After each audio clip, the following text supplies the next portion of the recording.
Құнанбайдың өлеңі. Біз ақындықтың Әбілқайыр суын ішкен, өлімді жеңген, мәңгі тірлік тапқан хакім Абай жайлы айтқанда, Құнанбайдың тектілігі, тәрбиесі хақында жиі сөз етеміз. Ал ақындығы жағынан сөз болғанда, генетикалық жағынан ысқақшыл, әзілқой, суырып салма, шешен тілді Абайдың нағашылары Шәншәрдің ата мінезі ғана емес, өз тұқымының, әсіресе Құнанбайдың әдеби қуаты мен сөз өнеріне құштарлығының да үлесі барын ескермейміз. Бізше Абайды Абай қылған бір құдірет аталарынан келе жатқан, қанына сіңген сөз өнері. Сөзіміз негізсіз емес.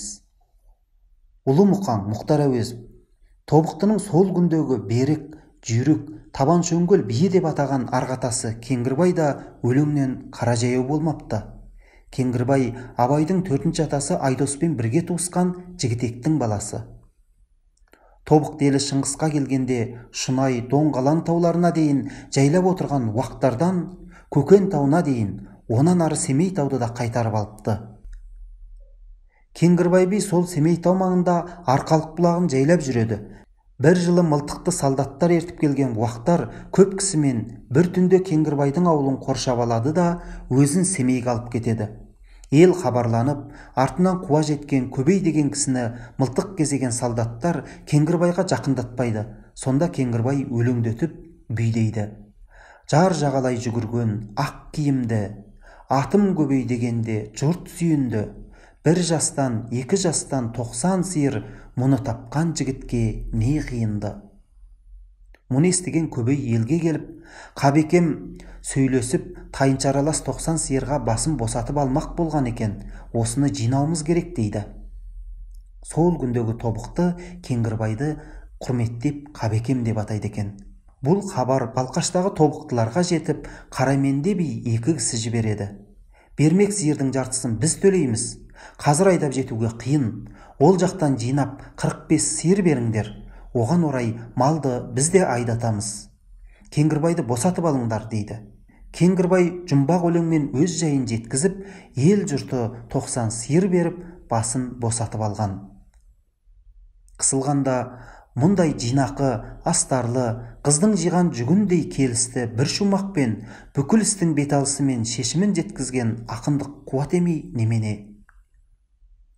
Ал Құнанбай қажыда сөз өнерінен кенде болмаған. Оның шешендігі жайында ел аузындағы аңызға бергісіз әңгімелер мен Абай туралы естеліктерде де деректер жиі ұшырасады. Бұл жайында Адольф Янушкевичтің өзі тамсана жазады. Яғни 1848 жылдың 15 тамызындағы естелікте Құнанбай сөйлеу үшін жаратылған машина ғана емес, ол тек бұрамағанда ғана тоқтайтын сағат дерсің. Төсектен тұрысымен ақ сөйлей бастайды. Содан көзі ұйқыға кеткенше толассыз сөйлеп береді. Минут сайын ақыл сұрап, қазақтар оған келіп жатады. Қос қолын мықынына таянып, 2-3 сөзден кейін ақ шариғаттан үзінді келтіріп, ол абызша сұңқылдап кетеді. Оның жадында сақтау қабілеті таң қаларлық. Үкіметтің барлық указдары мен жарлықтарын кітаптан оқып отырған адамша жатқайтады дейді. Оның билік айтып, дау жанжалды шешуде әділ ғана емес, аузына құс тістеген ділмәр да болғаны белгілі.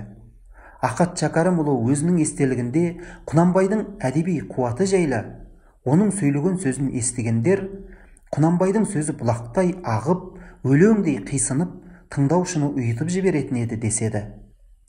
Құнанбай нақыл сөздерді де қолданатын, 1,5 ауыз өлең де шығаратын адам болған.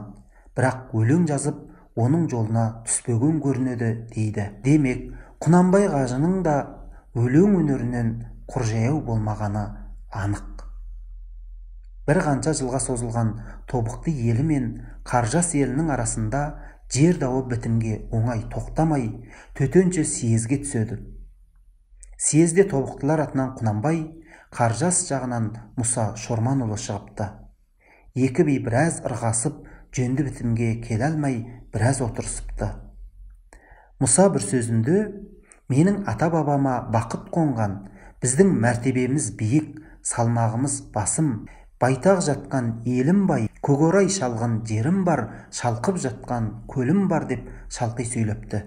Сонда Құнанбайдың айтқаны: пұт болдым деп мақтанба, пұттан ауыр батпан бар, биікпін деп мақтанба, асқар таулар бар, ар жағында аспан бар. Басыма уақыт қонды деп, тосылмаймын енді деп, алдаушы жалған дүниеге ғалып болып азбаңдар. Қарсы келген дұшпанның басың келіп изесе, оған дағыл бостандық аяққа салып баспаңдар. Бақ тайса ажарыңа қарамайды, біреуді біреу сырттан табалайды. Басыңа қарапайым бір іс түссе, қылды деп білместікпен шамалайды. Адам басы Алланың добы деген, дәм тартса әр тарапқа домалайды.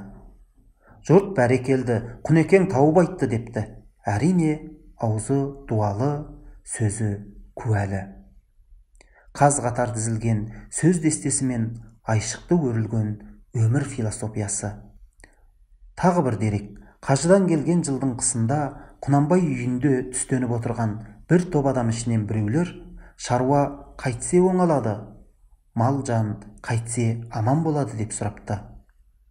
Сонда Құнанбай қажы: шаруаң оңға айналған шақта мінген атың жүреген болады, асыраған итің үреген болады, қатының да қадірлі болады, қызың ажарлы болады, малың базарлы болады, шөбің шығымды болады, малыңа жұғымды болады, ұлың білімді болады, құлың сенімді болады деп бір қайырып, аяғын былайша термелейді: шаруаң солға айналған шақта мінген атың шабан болады, асыраған итің жаман болады, қатының сараң болады, қызың ажарсыз болады, малың базарсыз болады, шөбің шығымсыз болады, малыңа жұғымсыз болады, ұлың білімсіз болады, құлың сенімсіз болады.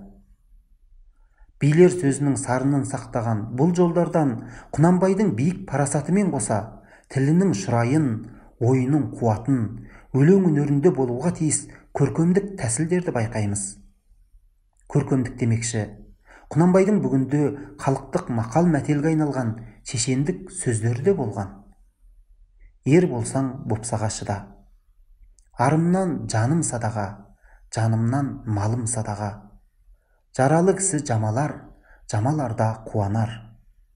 Адамның не нәрсе қасиеті болса, сол нәрседен міні де туады. Өтірік пен шындықтың арасы төрт-ақ елі. Құлақпен естіген өтірік, көзбен көрген шын. Көптен ажал да жасқанар, адалдан арам да жасқанар. Елге еңбек етсең, бермесін аласың, қиянат етсең, тамұқта жанасың. Арсыздық малға байланысты, адамдық арға байланысты. Көптің күшіне сен, басшының ісіне сен. Міне осындай нақыл сөздер сол Құнекеңдік екен.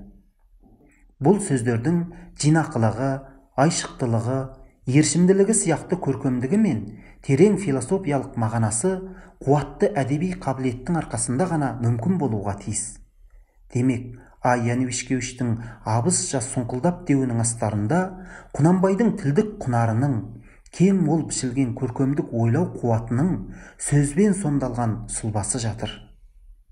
Ақат Шәкәрімұлының естелігінде айтылуынша, Құнанбай омбыға айдалғанда жолдас болған, Сібірге айдалып, арып ашып елге оралған ұруы Керей Бейсеке деген адам бейшара қалпында елге барудан арланып, Құнанбайдың ауылын іздейді. Қалашыларға ілесіп, бірде жаяу, бірде мінгесіп, Семейден шығып ел шетіне ілінгенде, бір кісінің өгізін сұрап мініп, Құнанбай ауылына жетеді. Бейсеке Құнанбайдың үйіне көп кісінің үстіне келеді де, есік жақта отырып қалады.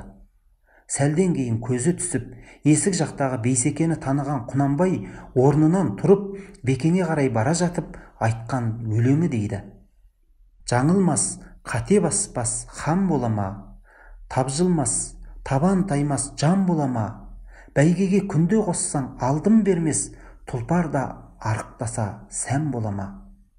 Кер заман кезгелс адам жаңылмай ма, кемеңгер келелісте танылмай ма, айнымас таза жүрек сенімді дос, тарығып талған кезде табылмай ма, шықпайды жан кесімді қаза келмей, асыл ерлер өтті ме наза көрмей, ел үшін еңбек етіп азап тартқан, махшарда бейіскенер жаза көрмей.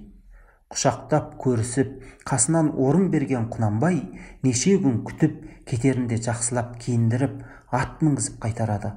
Құнанбай өмірден озғанға дейін осы Бейсеке деген кісіге соғымын, керек жарағын беріп тұрған екен. Әу демейтін қазақ жоқ екенін білеміз. Бірақ Құнанбайдың бізге жеткен бұл өлеңінен мол ақындық қуат, терең поэтикалық иірім ғана емес, кісілік келбеті аға сұлтанның ар шырайы мен мұндалап тұрмай ма? Тіпті Әуезов ақсақалдың деректеріне сүйенсек, өзі оқымаса да балаларын оқытып жүрген Құнанбай, бір баласы Қалиолланы орысша оқытып, Абайды мұсылманша оқытып жүргенде, соңғы баласына Сопы Аллайыр сияқты ақындарды көп оқытып, өзі де тыңдай жүреді. Бұл Құнанбайдың өз ортасынан оза шығып, биікке талпынған әдеби ізденісін әйгілейді. Ал бұған естілік, дегдарлық, сөз өнеріне деген құштарлық пен ықылас дегеннен басқа не деуге болады? Текті тектілігін осылай шыға шауып, шығандап қылық қылып білдірсе керек. Демек, осындай әкеден туған Абай тектен текке ақын болмаған сыңайлы. Мақала авторы Оразбек Сапархан.